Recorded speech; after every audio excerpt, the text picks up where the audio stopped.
విజయ్ దేవరకొండ రష్మిక ఎప్పుడూ హాట్ టాపికే. ఈ ఇద్దరు ఇప్పటికే సీక్రెట్ గా ఎంగేజ్మెంట్ చేసుకున్నట్లు వార్తలు వచ్చిన సంగతి తెలిసిందే. అలాగే త్వరలోనే పెళ్లి పీటలు ఎక్కడానికి రెడీ అవుతున్నట్లుగా ప్రచారం జరుగుతుంది. కానీ విజయ్ రష్మిక మాత్రం ఎలాంటి అధికారిక ప్రకటన చేయడం లేదు. అలా అన్ని పుకార్లు అని పూర్తిగా ఖండించడం లేదు.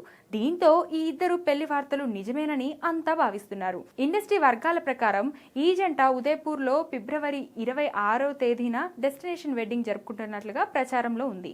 అయితే తాజాగా ఈ ఇద్దరి పెళ్లిని డచ్ గులాబీలు కన్ఫర్మ్ చేశారని చెప్పాలి. ఫ్లవర్ కౌన్సిల్ ఆఫ్ ఇండియా ప్రకటన ప్రకారం ఈ ఇద్దరి పెళ్లి దాదాపు ఖరారైనట్టే. లేటెస్ట్ గా ఫ్లవర్ కౌన్సిలర్ ఆఫ్ ఇండియా అధ్యక్షుడు చేసిన వ్యాఖ్యలు సోషల్ మీడియాలో వైరల్ అవుతున్నాయి. విజయ్ రష్మిక జంటకు విశేష్ చెప్తూ వారి పెళ్లికి తమ తరపున అత్యంత నాణ్యమైన డచ్ గులాబీలు పంపిస్తున్నట్లు ఆయన స్పష్టం చేశారు. ఈ ఫ్లవర్స్ వారి వేడుకను మరింత అందంగా మారుస్తాయని కోరుకుంటున్నట్లు తెలిపారు. ఈ వ్యాఖ్యలతో విజయ్ రష్మిక పెళ్లి వార్తలు మరోసారి చర్చనీయాంశంగా మారాయి. కానీ వారి నుంచి ఎలాంటి అధికారిక ప్రకటన రాలేదు. ఇటీవలే రష్మిక ఒక ఇంటర్వ్యూలో మాట్లాడుతూ గత 4 సంవత్సరాలుగా ఇలాంటి రూమర్స్ వినిపిస్తూనే ఉన్నాయి. కానీ సమయం వచ్చినప్పుడు అన్నిటికీ సమాధానం దొరుకుతుంది అంటూ చెప్పుకొచ్చింది.